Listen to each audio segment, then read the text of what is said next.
faithfully conveying value, interpreting great books from around the world. Hello, this is Sally's Book Club. Today we're introducing the book titled Biography of Emperor Wen of Sui. The author is Han Sheng, a history professor at Fudan University. As the founder of the Sui Tang unified era in Chinese history, Emperor Wen of Sui, Yang Jian, has never gained much attention or fame. In fact, many believe his influence was less than his prodigal son, Yang Jian's. Author Han Sheng believes this view stems from Emperor Wen's historical status being severely undervalued for so long. Before Sui unified China, Chinese society endured 4 centuries of fragmentation, what we know as the Wei Jin and Northern Southern Dynasties period. Countless heroes tried reunifying China during those 400 years, yet all failed without exception. The Western Jin dynasty achieved brief unification but collapsed within 50 years due to systemic flaws. Then came Emperor Wen of Sui, Yang Jian, who first achieved territorial unity through brilliant military strategy. With exceptional political insight, he created new institutions that resolved centrifugal forces in politics, economy, and culture, laying solid foundations for lasting unity. One could say Yang Jian established China's unification pattern for the next millennium. Now let's examine this underrated emperor through his 4 identities. Yang Jian's first identity, ambitious usurper of imperial power. Second, founder of a unified dynasty. Third, institutional architect of the great unified dynasty. Fourth, a father. First, let's explore Emperor Wen's initial historical identity. Ambitious usurper of imperial power. Author Han Sheng argues Yang Jian became Sui's founding emperor for 2 reasons. His identity earned recognition from both Han Chinese and Shanbei peoples. Secondly, Northern Zhou's child emperor Jingdi couldn't control the situation, giving Yang Jian his opportunity. Emperor Wen of Sui, Yang Jian, was born in late Northern Southern Dynasties period, his family serving the Northern Court. During that era, Northern courts, mostly Shanbei, ruled distrusted Han Chinese. Though Han officials existed, real power remained with Shanbei nobles, preventing full Han acceptance and weakening their rule. So, in the over 30 years after Yang Jian's birth, the North remained constantly turbulent with frequent dynastic changes. Author Han Sheng believes that for the North back then, one of the best options was finding a ruler acceptable to both Hu and Han peoples, to unite factions, broaden the ruling base, and consolidate the regime.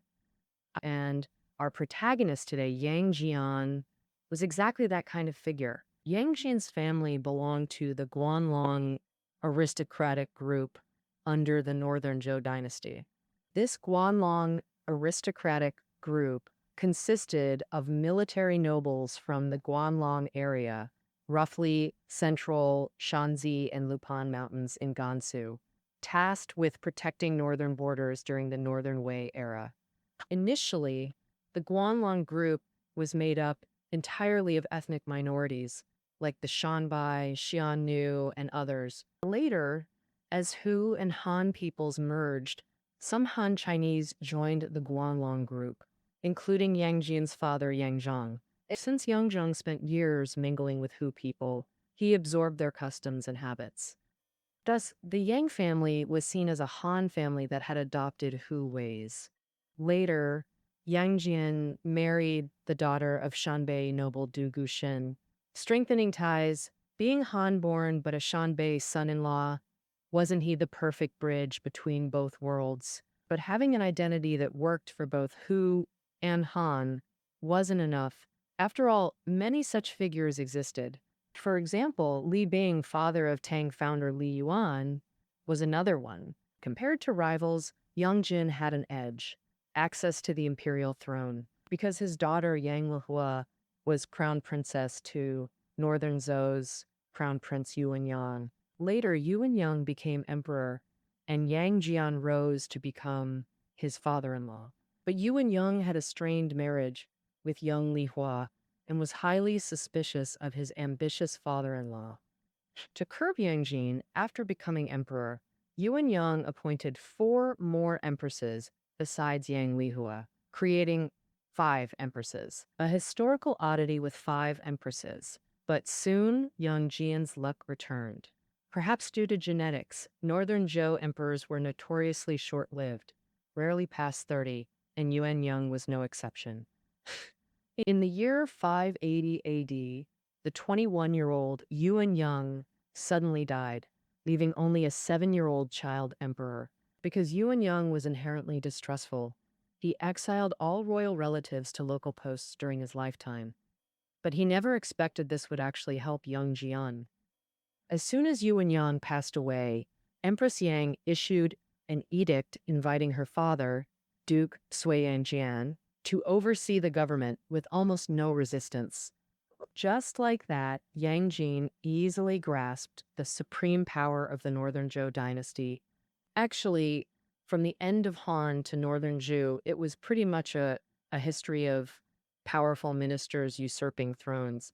Cao Wei usurped Han, the Sima clan usurped Cao Wei, and Northern Zhou's Yuan clan rose by stepping on their former masters, the Tuoba clan. So Yang Jian, following their example, felt almost no guilt as he began usurping Northern Zhou. Under the pretext of stabilizing the political situation, he tricked Northern Zhou royal members back to the capital and eliminated them one by one, clearing out opposition from the Shanbei nobles. At the same time, he actively wooed Han nobles like himself in the Guanlong group and appointed those loyal to him to key positions in the court. Within just 2 years, the Northern Zhou court became Yang Jian's personal domain, and the emperor was reduced to a figurehead commander. In 581 AD, seeing the time ripe, Yang Jian forced Northern Zhou's Jing emperor Yuan Chan to abdicate, then ascended the throne, changing the dynasty name to Sui and era name to Kaihuang. Here I should mention that before becoming emperor, Yang Jian's title was Duke Sui, and the Sui in Duke Sui used the character meaning follow or casual. By convention, after ascending the throne, the dynasty name should have used that Sui character. But Yang Jian thought using this character for the dynasty name was unlucky, so he changed it to the Sui we know from the Sui Dynasty. However, looking at later history, that character didn't seem to bring much luck after all. Additionally, it's worth noting that this usurpation story illustrates Yang Jian's key character trait: caution and endurance. As mentioned earlier, Yang Jian's son-in-law, Emperor Swan of Northern Zhou, Yuan Yang, was highly suspicious, distrusting even his brothers, uncles, and father-in-law, Yang Jian. But did you notice? Anyone in the royal clan posing a threat was exiled from the capital by Yuan Yang, yet Yang Jian remained steadily in the city. The reason was simply Yang Jian's caution and tolerance. Even when Yuan Yang appointed 5 empresses consecutively, a ridiculous move, Yang Jian instructed his daughter to endure it, so Yuan Yang never caught him. Yang Jian's vulnerabilities couldn't be used to expel him from court. Thus, when Yuan Yang died, Yang Jian swiftly counterattacked and seized Northern Zhou's power. Contrasting this endurance was a cruelty that erupted after suppression. To usurp Northern Zhou, Yang Jian nearly exterminated the entire royal clan, including 9-year-old Emperor Jing, Yuan Chan. Compared to other dynasty usurpers, this was exceptionally cruel. All right, that's Yang Jian's founding journey covered. Next, let's explore Emperor Wen's second identity, unifier of China. When Sui was established, Emperor Wen faced severe internal and external challenges. Externally, Sui was besieged on all sides, stretched thin. Southern Chen across the Yangtze and the Northern Turks, the Turks, East Asia's strongest power, watched menacingly, while powerful Goguryeo lurked northeast. These 3 formed a military alliance, attacking one meant the others would intervene to contain Sui. To break this, Yang Jian adopted a North First strategy, defend against Qin while focusing forces against the Turks. As for distant Goguryeo, though less threatening, why attack the strongest Turks first instead of weaker Qin? Yang Jian saw the Turks as the alliance's core. Neutralizing them would weaken others. Attacking them first would deter Goguryeo and Qin, like killing the chicken to scare the monkey. Conversely, attacking Qin first wouldn't frighten the powerful Turks, who might launch a full assault. This strategy reveals Yang Jian's sharp insight and deep cunning. Against the Turks, Yang Jian proposed divide and conquer. Beyond the powerful Turks, Mongolia had smaller tribes they oppressed, like the TL or the Khitan. Meanwhile, the Turks themselves split into Eastern and Western factions, with the Eastern Turks being stronger, nominal rulers. But in reality, the Western Turks weren't submissive at all. So, while the Turks seemed strong back then, they were actually riddled with internal conflicts, and the sharp-eyed Yang Jian quickly saw through this. So he sent envoys to win over small tribes oppressed by the Turks, while frequently engaging with the Western Turk Khan, and this diplomatic campaign angered the Eastern Turk Khan, Shabalue. Thus, under the pretext of avenging Northern Zhou, in 582 AD, he personally led a 400,000-strong army south to invade Sui. At that point, Turkic cavalry had entered the Hexi corridor, almost reaching Sui's capital Chang'an, but unexpectedly hit a tough spot in Dansu. In December that year, Sui cavalry stationed in Honghua, Gansu, were ordered beyond the pass to search for Turkic forces. Leading them was a Xianbai general named Daxi Changru, who took over 2,000 cavalry out, but ran into Shabalu-i Khan's main force of 100,000 Turks. 2,000 against 100,000 head-on. Isn't that like an egg hitting a stone? If it were anyone else, they'd probably have fled already. But this Daxi Changru was one tough guy. He realized that fleeing now would embolden the Turks, letting their huge army chase Sui troops all the way, possibly endangering Chang'an. And so Daxi Changru decided to fight it out. He lured the Turkic cavalry to a valley called Jopan, using the terrain to hold them off for 3 days and nights. Heroic against all odds, his mere 2,000 Sui troops fought while retreating, inflicting heavy casualties on over 10,000 Turkic cavalry and halting Shabule's invasion. The Turks just wanted to flex their muscles, fight a bit, grab loot, and leave. Who knew they'd run into Daxi Changru, fearless from the start? Thus, Turkic morale quickly plummeted. Meanwhile, Shabalue Khan heard of a rebellion back home and had to retreat shamefully. More importantly, after this battle, the Turks were terrified and never dared invade Sui borders again. In 583 AD, Yang Jian ordered a counterattack against the Turks. At the same time, Sui's diplomatic efforts paid off. Eastern and Western Turks formally split, with Western Turk Khan Datu declaring war on Shabaleh. Simultaneously, the Khitan, who'd been subjugated, seized the chance to rebel. In 584 AD, the Eastern Turkic Khan Shabaleh, caught between enemies, was forced to sue for peace with Sui. Thus, the northern threat to Sui was largely resolved. After defeating the Turks, the next step was conquering Qin to unify all China. Against Qin, Yang Jian adopted a strategy of long-term exhaustion. Located south, Qin had earlier harvest seasons than Sui. Yang Jian exploited this timing. He ordered troop mobilizations before Qin's harvest, feigning invasion across the Yangtze, to force Qin into defense mode while neglecting harvest. Once harvest ended, Sui immediately stood down, as if nothing happened. After years of this cry wolf tactic, Qin became mentally exhausted and stopped taking defenses seriously. On New Year's Day, 589 AD, Sui forces crossed the river during Qin's celebrations. In modern Anhui, they crushed Qin's main army and captured Nanjing within 20 days, seizing Emperor Chen Shubao. Within a year, Sui quelled rebellions by southern nobles, achieving complete unification by 590 AD. From Western Jin's fall, this ended nearly 3 centuries of division. From Eastern Hanzan, nearly 4 centuries, thus ended 3 to 4 centuries of fragmentation and warfare under Sui. Sui's unification shocked East Asia, drawing attention from Persia and Japan. Tribes like Khitan and Tile, once Turkic subjects, pledged allegiance to Sui. Emperor Wen established a Sino-centric world order, with Chinese civilization influencing Japan, Silla, and Persia for centuries. But don't celebrate too soon. Remember, as mentioned earlier, Western Jin achieved unification 3 centuries prior, but just 50 years later, it collapsed due to systemic flaws. So for Yang Jian, unification was just the first step. Creating lasting institutions was paramount. So next, let's learn about Emperor Wen of Sui's third identity, the institutional architect of the Great Unified Dynasty.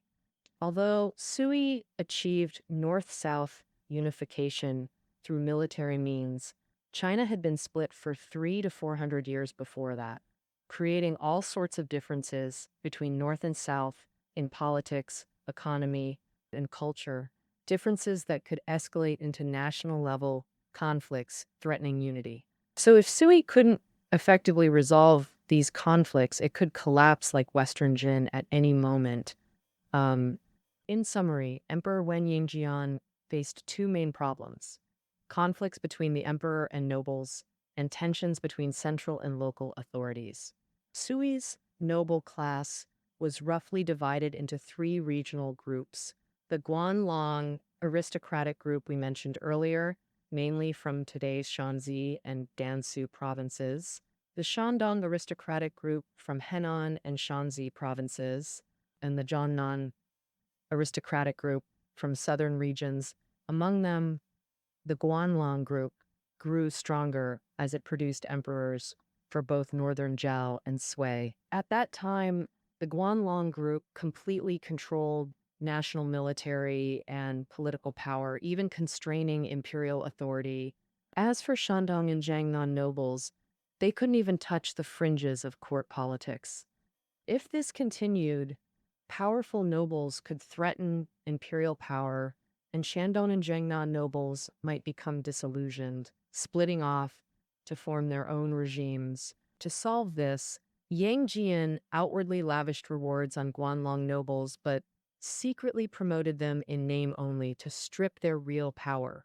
Next, he promoted Shandong nobles to court positions to counterbalance the Guanlong group. Records show that by Emperor Wen's late reign, the ratio of Guanlong to Shandong nobles in key government posts was roughly equal. Later, Yang Jian's son, Emperor Yang of Sui, Yang Guan, continued this strategy by bringing Jiangnan nobles into the central government. These 3 forces checked and blended with each other, breaking Guanlong's power monopoly and gaining broader support for Sui. Solving Guanlong's dominance wasn't enough, though. Emperor Wen Yang further loosened the entire noble class's monopoly on power. As we all know, the Wei Jin and Northern Southern dynasties before Sui were when aristocratic monopoly peaked in China. So-called noble families monopolized official positions, blocking common scholars' advancement completely.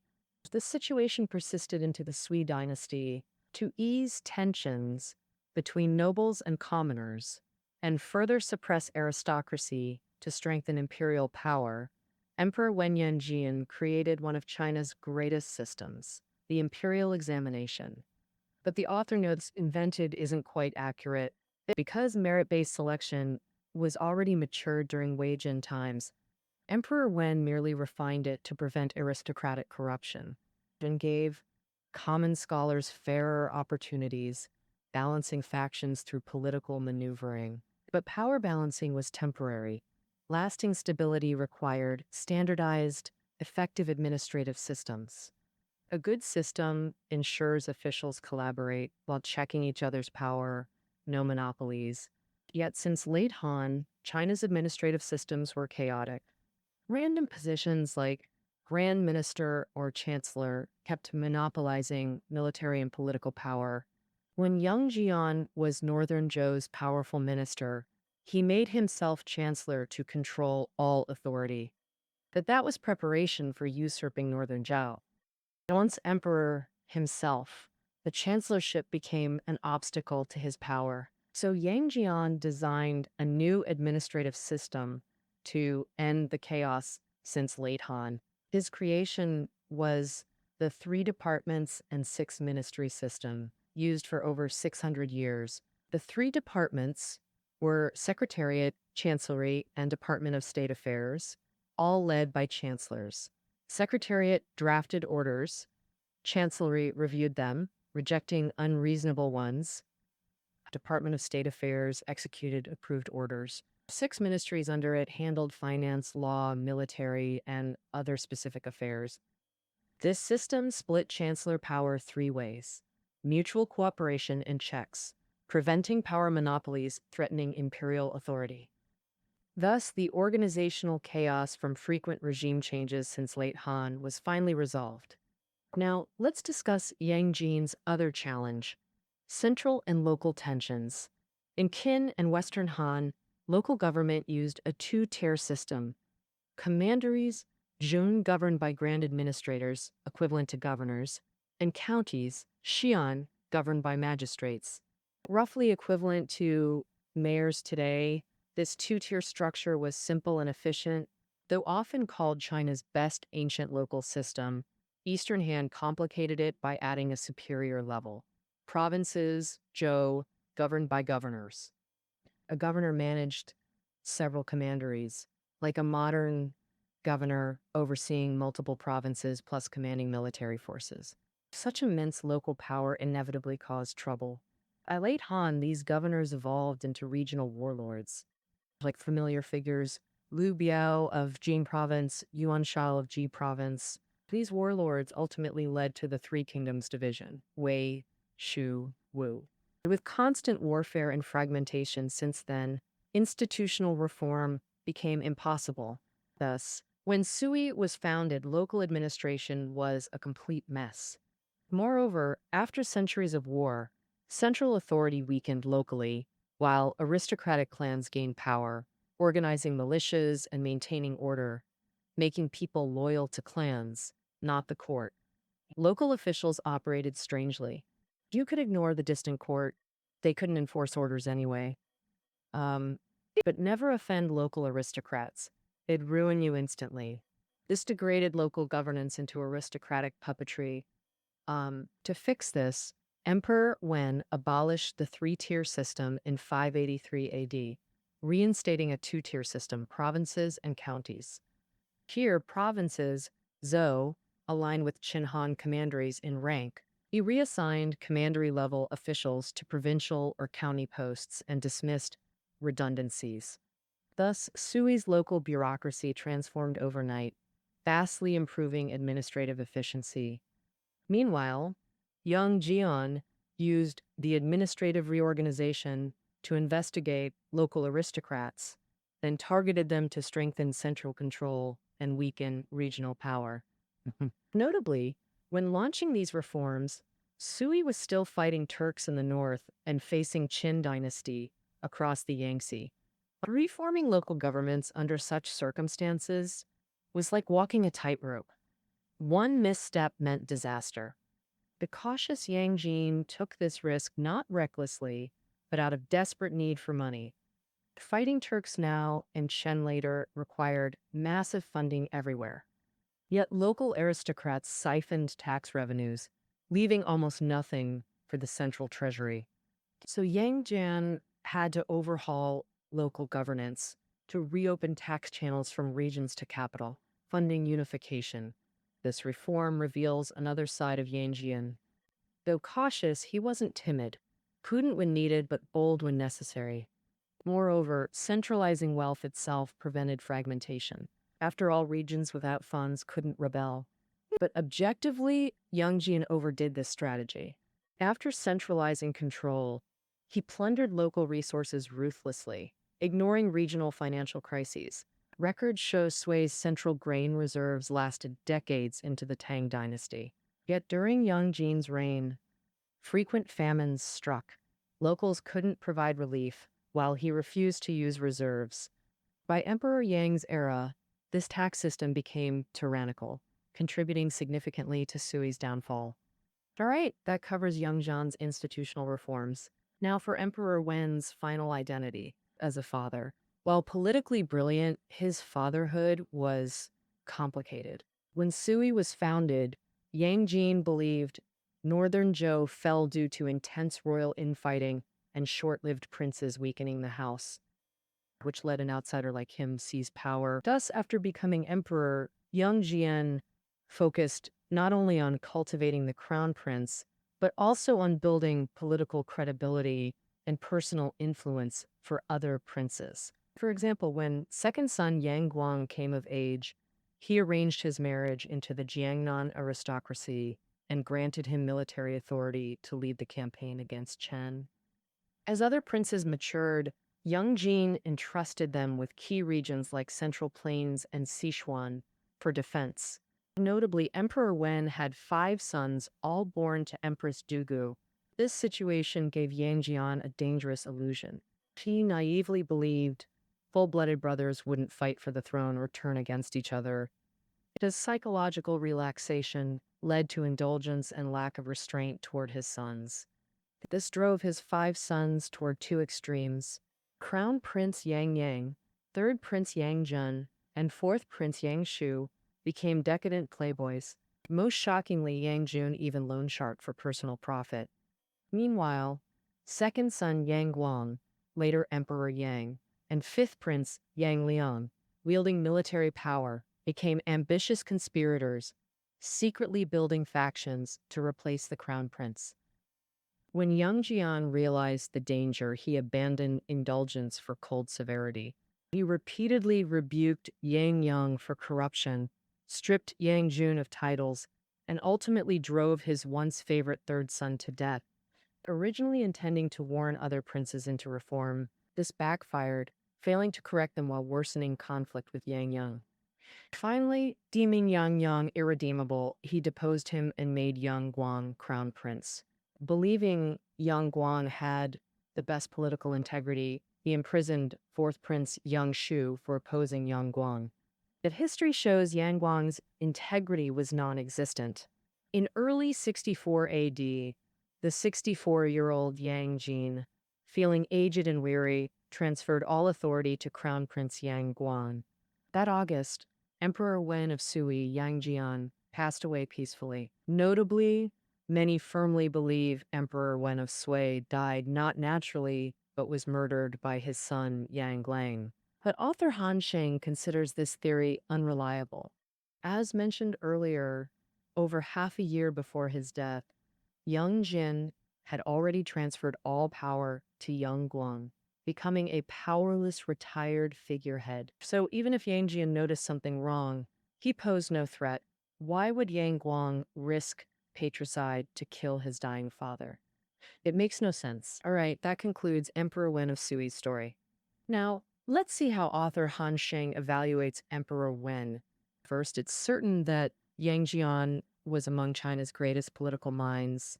He ended 4 centuries of fragmentation since late Eastern Han, founded Sui, defeated the Turks to make Sui East Asia's dominant power, and laid foundations for the glorious Tang dynasty. His 3 departments and 6 ministry system lasted 600 plus years, arguably China's finest administrative structure. As for his imperial examination reforms, their impact on China speaks for itself. Yet, such an outstanding emperor remains obscure and severely underrated in history. A key reason may be his choice of successor. By selecting the ambitious, glory-seeking Yang Guan as heir, Sui ended after just 2 reigns. Given Yang Jian's institutional foundations, we can reasonably believe Sui could have lasted centuries like Tang. So, as such a dynasty's founder, Emperor Wen's reputation might have rivaled Tong Taizong or Song Taizu, but history has no what-ifs. That concludes our interpretation of Biography of Emperor Wen of Sui. Reading notes are below the audio. See you tomorrow.